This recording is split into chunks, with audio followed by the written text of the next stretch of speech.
Crianças. Dicas. São para a vida toda.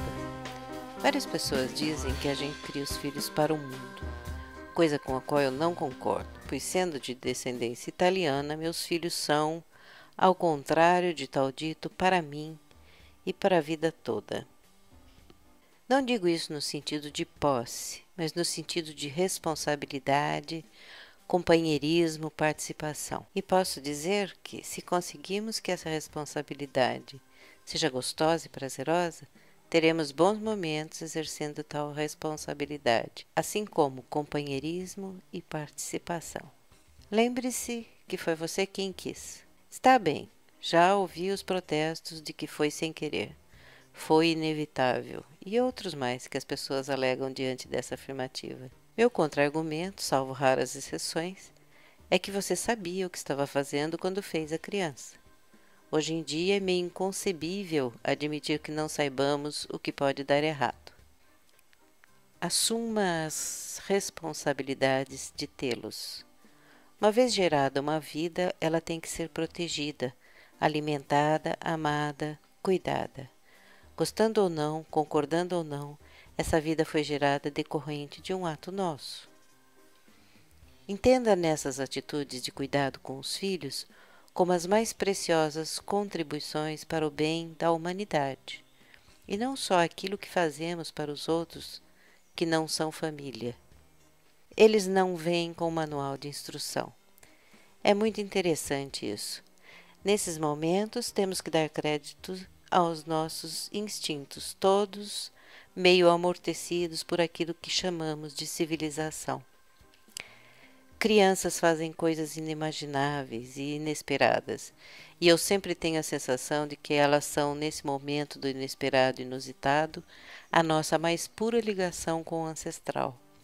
Ainda não as contaminamos com regras, imposições e etc. Elas nos deixam sem resposta, sem ação, e muitas vezes muito embaraçados diante dos outros. Fazem perguntas e observações que pensamos nunca passariam por nossas cabeças.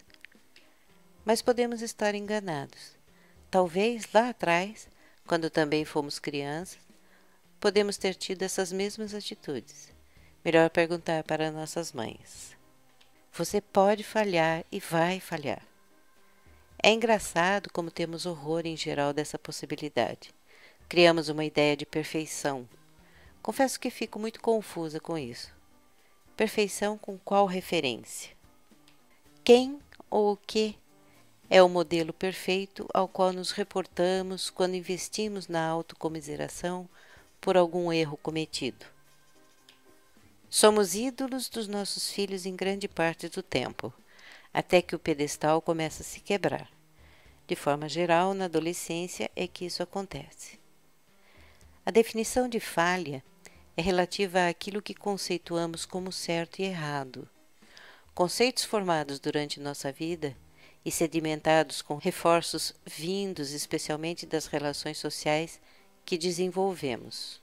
Se nós mesmos formamos conceitos de certo e errado, não podemos nós mesmos discuti-los e exercermos o dinamismo que favorece as mudanças com o tempo, com os desenvolvimentos que acontecem, com os questionamentos e críticas que temos capacidade de fazer?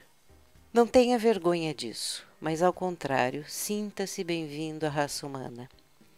Aceitar a forma humana de viver, ligado não só aos conceitos rígidos sociais, mas também às críticas que podemos fazer, e modificarmos-nos e ao modo de nos relacionarmos com nossos filhos, traz muito bons resultados. Entender que viemos ao mundo que já estava estruturado não significa que não possamos desenvolver nossa forma pessoal de pensar, nossas definições de conceitos de uma forma dinâmica e saudável.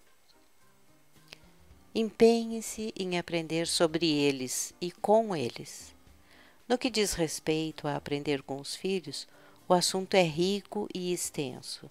Se teimarmos em ficar com modelos pré-definidos de conceitos, tais como ser mãe, ser pai, repetiremos sem dúvida a educação que nos foi dada por nossos pais. E acredito que muitas vezes não é bem isso que queríamos. Muitas das coisas que nos foram ensinadas podem sim ser repetidas, mas várias delas não gostamos e várias delas devem ser mudadas. Primeiro, pelo simples fato que seu filho não é você, e segundo, que à época do seu crescimento as coisas eram outras. Ambientes, qualidade de vida, modos de pensar, tudo muda com o passar do tempo. Crianças nos ensinam muito. Precisamos ter olhos, ouvido e coração abertos para entendermos o que elas nos dizem. Se só soubermos repetir o que nos foi passado sem acrescentarmos nada, não estaremos aprendendo. E talvez algumas coisas que aprendemos vão totalmente contra o que pensávamos. Precisamos manter a mente flexível para pensarmos se aquela aprendizagem deve ser usada na educação dos nossos filhos. Lembre-se que você também já foi criança. Não se esqueça nunca de sua infância. Ela é uma referência preciosa para você decidir agora, como adulto, o que foi ou não bom para você e o que pode ou não ser bom para o seu filho. Faça uma análise honesta. Verifique se gosta de tudo que você é e tente entender quais situações lhe deram informações para que você mantivesse essa parte que considera boa. Analise também o que você não gosta e, da mesma forma feita antes, verifique o que o mantinha e o que o manteve teimando em desenvolver partes que agora você não gosta em você. A partir daí, pode tirar um grande aprendizado e aplicá-lo na educação de seus filhos. Não os tenha se não quiser assumir a responsabilidade acima. Ainda não é muito comum, mas mais comum do que ontem, casais que não têm filhos. É uma posição muito honesta, não compreendida pela maioria das pessoas, mas cada vez mais existem pessoas investidas nessa opção. Se já os tem, não delegue responsabilidades para babás, escolas, amigos e etc. Não delegar responsabilidades não significa não ter babás ou não levá-las à escola, amigos. Significa que você não pode querer que a babá, a escola e amigos tenham o mesmo conteúdo e significado que você tem como pai, mãe para seu filho. Ao contrário do que você possa pensar, isso é mais comum do que desejaríamos que fosse, e muitas vezes, com as desculpas muito aceitas hoje em dia, de mãe que trabalha, pai ocupadíssimo, fazemos vista grossa para essas coisas. Não delegar responsabilidades não significa não deixar os filhos sob os cuidados dos citados acima. Como já foi dito antes, não significa que você não pode deixar seus filhos sob cuidados acima citados. Significa que muitos pais acham que babás, escolas, amigos substituem facilmente qualquer falta que eles possam fazer. No caso citado, você está claramente construindo a ideia do seu não valor para os seus filhos. Eu não estou me referindo à quantidade de tempo que você passa com seus filhos. Estou me referindo a como você passa o tempo com seus filhos. Significa que eles, babás e escolas, não podem dar a seus filhos o que você, como mãe ou pai, pode e deve dar. É interessante verificar pais muito ocupados e deixando os filhos com babás e, em determinada época, assustando-se com os comportamentos das crianças. E é mais comum ainda pais assustarem-se e perceberem o comportamento de seus filhos quando eles estão praticando algo que, segundo os pais, não deveriam. É muito menos frequente vermos e apontarmos comportamentos que a criança tem, os quais valorizamos. Geralmente, quando isso ocorre, ficamos quietos e sossegados. Mas, em oposição, o comportamento indesejado chama grandemente a nossa atenção e é imediatamente apontado. E muitas vezes tornamos isso um senhor dramalhão.